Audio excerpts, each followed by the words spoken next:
बहुत समय पहले, जब भारत की धरती पर राज्य और महाजनपद बसे थे, जब जंगल गहरे और अनजान रास्तों से भरे थे, उसी समय एक नाम लोगों के दिलों में आतंक की तरह बस चुका था।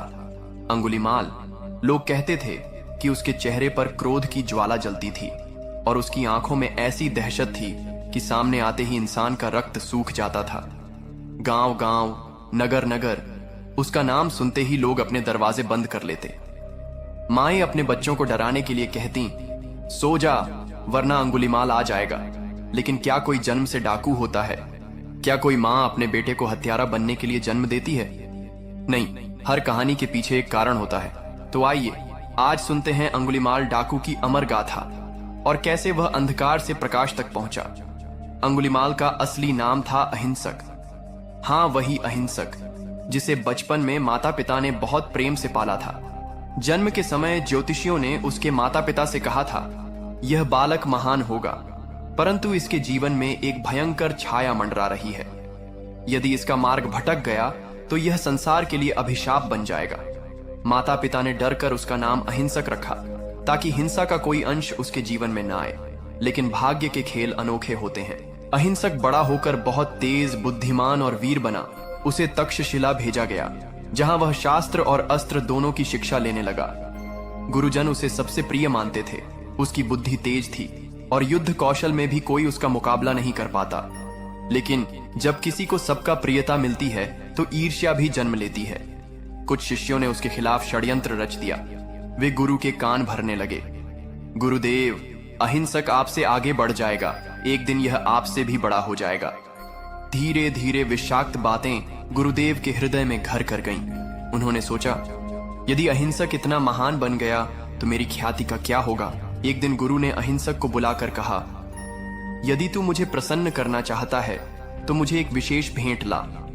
तू अपने पराक्रम को सिद्ध कर जा और 100 लोगों की उंगलियां काट कर ला, तभी तेरा अध्ययन पूर्ण माना जाएगा।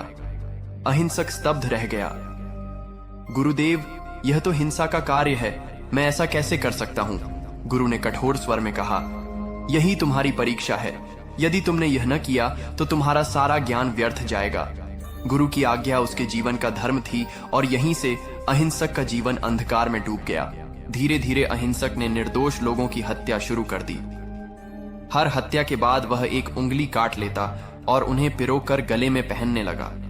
जब उंगलियों की माला 100 के करीब पहुंच गई, लोग उसे अंगुलीमाल कहने लगे, अर्थात उंगलियों की माला पहनने वाला। उसके आतंक से गांव खाली हो गए।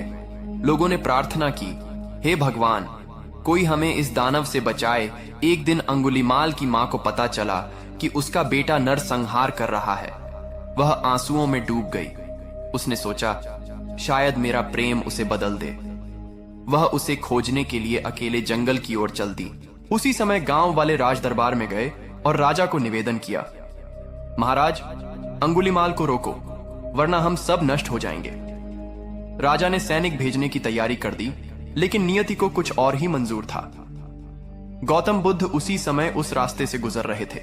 उन्होंने लोगों से सुना, भंते, यहां मत जाइए, वहां अंगुलीमाल नामक डाकू है, वह किसी को नहीं छोड़ता। बुद्ध मुस्कुराए, जिसे सबसे अधिक अंधकार घेर ले वहीं सबसे अधिक प्रकाश की आवश्यकता है। और वे शांति से उसी जंगल में प्रवेश कर गए।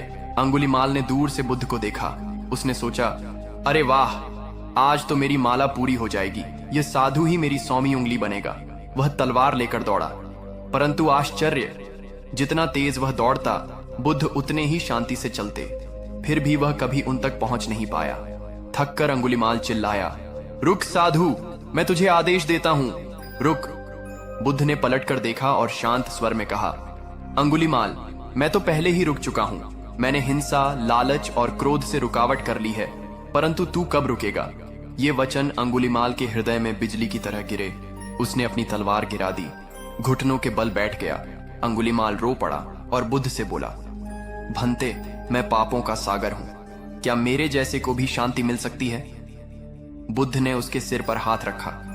हर इंसान बदल सकता है, कोई जन्म से डाकू नहीं होता और न कोई जन्म से संत। तेरे भीतर भी करुणा है, उसे पहचान। उस दिन से अंगुलीमाल ने हिंसा छोड़ दी और बुद्ध का शिष्य बन गया। बौद्ध भिक्षु बन जाने के बाद भी लोग उसे पत्थर मारते, यह वही अंगुलीमाल है जिसने हमारे बच्चों को मारा था।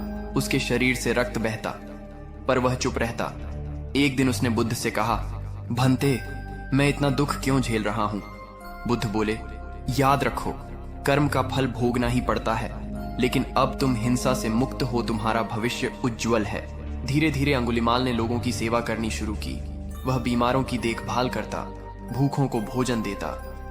लोगों ने देखा कि जो व्यक्ति कभी मौत का प्रतीक था, अब जीवन का सहारा बन गया है। और इस तरह अंगुलीमाल की कहानी यह सिद्ध करती है, चाहे अंधकार कितना भी गहरा क्यों ना हो, प्रकाश की एक किरण इंसान की पूरी जिंदगी बदल सकती है। हर इंसान में परिवर्तन की क्षमता है। गुरु का गलत आदेश भी अंधकार ला सकता है। इसलिए विवेक जरूरी है। करुणा और शांति से ही संसार जीता जा सकता है। कोई भी अपराधी, चाहे कितना भी बड़ा क्यों ना हो, अगर सच्चे मन से पश्चाताप करे तो संत बन सकता है।